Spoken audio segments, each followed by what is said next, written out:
Diz a epígrafe desse texto: Isaías é escolhido e consagrado para... No ano em que morreu o rei Uzias, eu vi ao Senhor assentado sobre um alto e sublime trono, e o seu séquito enchia o templo. Os serafins estavam acima dele. Cada um tinha 6 asas. Com 2 cobriam o rosto, com 2 cobriam os pés, e com 2 voavam. Clamavam uns para os outros, dizendo: Santo, Santo, Santo é o Senhor dos exércitos. Toda a terra está cheia da sua glória. Vai para Mateus 5, as bem-aventuranças. Mateus 5. Vamos fazer um casamento de textos. Mateus 5. Jesus, vendo a multidão, subiu a um monte. Assentando-se, aproximaram-se dele os seus discípulos. E abrindo a boca, os ensinava, dizendo: Bem-aventurados os pobres de espírito, porque deles é o reino dos céus. Bem-aventurados que choram, porque eles serão consolados. Bem-aventurados os mansos, porque eles herdarão a terra. Bem-aventurados que têm fome e sede de justiça, porque eles serão fartos. Bem-aventurados misericordiosos, porque eles alcançarão misericórdia. Bem-aventurados limpos de coração, porque eles verão a Deus. Bem-aventurados pacificadores, porque eles serão chamados filhos de Deus. Bem-aventurados que sofrem perseguição por causa da justiça, porque deles é o reino dos céus. Bem-aventurados sois vós, quando vos injuriarem e perseguirem, e mentindo disserem todo o mal contra vós, por minha causa. Exultai e... porque este é o vosso galardão nos céus. Porque assim perseguiram os profetas que foram antes de vós. Amém? Amém. Podemos assentar? Tem profeta neste lugar? Glória a Deus, aleluia. Então não reclame da perseguição. Eu assisti, na verdade, uma reportagem. Eu quero te incentivar com essa reportagem. Um senhor hoje já. Mas ele dizia na reportagem que ele nasceu aqui no interior, uma das cidades do interior, bem pobrezinho. A família teve muitos filhos, não teve condições de dar bons estudos. E ele foi mudando de cidade grande para cidade grande, caiu no Rio de Janeiro. E lá ele não se envolveu com nada de droga, com nada de perdições da sua vida. Ele tentava algo novo, tentava escola, tentava coisas para crescimento dele. E nada se desenvolvia. Um dia, ele disse que entrou num desses clandestinos, ônibus ou navios, e foi indo pelo México e tal, caiu nos Estados Unidos.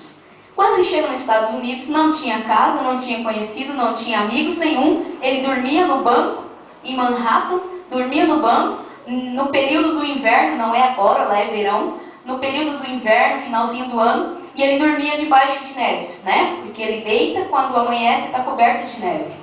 E durante alguns meses ele passou ali. Ele trabalhava com reciclagem. Colhia reciclagem e vendia durante o dia e vivia daquilo ali, nos Estados Unidos. Um dia ele disse que ficava sentado e falava: mas meu Deus, vim de tão longe para alcançar uma vida boa e eu estou aqui vivendo de reciclagem.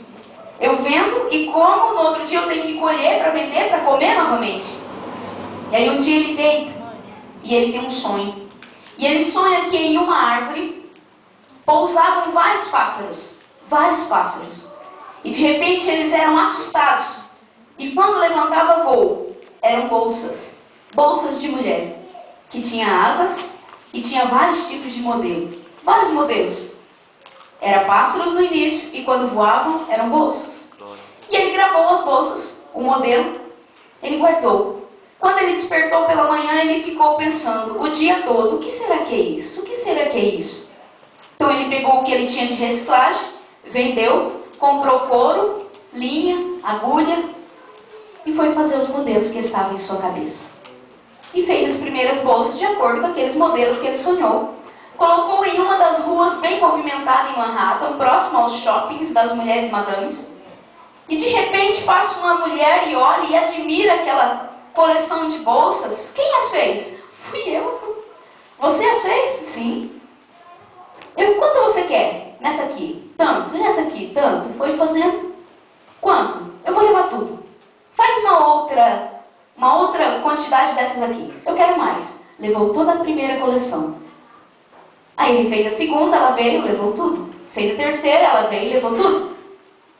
E aí um dia, ela disse assim, você me conhece? Ele falou, não. E ela disse o nome, que eu não me lembro, é americano. É uma das mulheres mais ricas dos Estados Unidos. E que tinham somente boutiques chiques nos Estados Unidos. E que estava levando a bolsa dele porque era novidade para lá. E ela começou a investir nele. Ele conseguiu montar 5 lojas nos Estados Unidos, dentro dos shoppings. E depois desistiu de morar lá porque queria trazer para o Brasil, para mostrar para o povo brasileiro que ele não era aquela coisinha pequena que saiu daqui. Que Deus tinha agido na vida dele. Veio para cá, abriu uma loja. Ela hoje está situada em São Paulo, ali num dos shoppings em São Paulo. Ele não quis ampliar, ter 5, 6, 10, espalhar não. Mas tem a marca dele, patenteada por ele. E ele vive tranquilamente no escritório, não faz mais nada. Tem todo a riqueza que ele sonhava quando criança. O que você aprende com isso? Que não é tempo de desistir. Não é tempo de desistir. Deus nos concede coisas assim tremendas. É porque você não repara ao seu redor. Um sonho de pássaros que viravam bolsas transformou ele em um dos homens mais ricos ali dentro de São Paulo, ou a nível Brasil. E às vezes você fica chorando com um pouquinho que você tem, com um pouquinho que você é. É porque não presta atenção ao seu redor. Glória a Deus. Quando nós lemos aqui esse texto de Isaías, nós aprendemos alguns passos aqui com Isaías. E eu gostaria muito que você aprendesse comigo hoje sobre esses passos. Isaías já era profeta nesse tempo? Ele já era, por ele. Como nós dizemos, nós somos profetas. Ele só ainda não tinha sentido realmente, ou não tinha sido realmente chamado por Deus. Mas se você ler os textos para trás, os 5 capítulos para trás, você vai entender que ele já entregava profecias. Ele já era um profeta de Israel. Só que ele vivia apontando, ai de você, Natália, ai de você, Vanderleia, de ficar assim, o inferno te espera. Ele vivia fazendo isso. Até que nesse momento aqui, a Bíblia diz que alguém teve que morrer para que ele fosse para o templo. Esse homem provavelmente era parente dele. E ele vai ao templo ali, quem sabe no momento de choro, e se ajoelha diante de Deus, ali no altar de Deus, na igreja, no templo. E aí então, abre-se o céu. E ele consegue ver o séquito de Deus, ou seja, o cortejo celestial de anjos, serafins, querubins, arcanjos, anjos em si. Ele consegue ter essa visão. É o momento em que ele é consagrado para profeta. Mas a Bíblia diz que quando ele tem essa visão, havia em cima do trono serafins que voavam. Cada um tinha quantas asas? 6. Com 2 eles cobriam o quê? O rosto. Por que os anjos cobriam o rosto? Pela glória de Deus. Por causa da glória? Na verdade é para que Isaías não visse a glória refletida neles e chamasse a atenção. A glória pertence a Deus. Aleluia. A glória pertence exclusivamente a Deus. Não pertence ao homem. Quando nós queremos crescer, como eu contei esse relato, nós não temos que atrair a glória para nós. Os anjos, sendo anjos serafins, que são fogo, né? São anjos de fogo. Eles refletiam sim a glória de Deus, mas eles cobriam o seu rosto para que quando Isaías olhasse para o trono, nada em volta chamasse a atenção. Apenas o Senhor chamasse a atenção de Isaías. Não queira nunca a glória para você. Por mais que você cante, por mais que você ore bem, por mais que você pregue bem, por mais que você desempenhe o seu trabalho secular bem, não atraia a glória para a tua vida. Deus não divide a glória com ninguém. Aleluia. Quando você atrai a glória para você, a primeira coisa que acontece é a queda. Nós caímos. Satanás fez isso para ele. Ele via todo o trabalho de Deus. Ele assistia tudo, o projeto de Deus em crescimento, em andamento. Ele assistia tudo.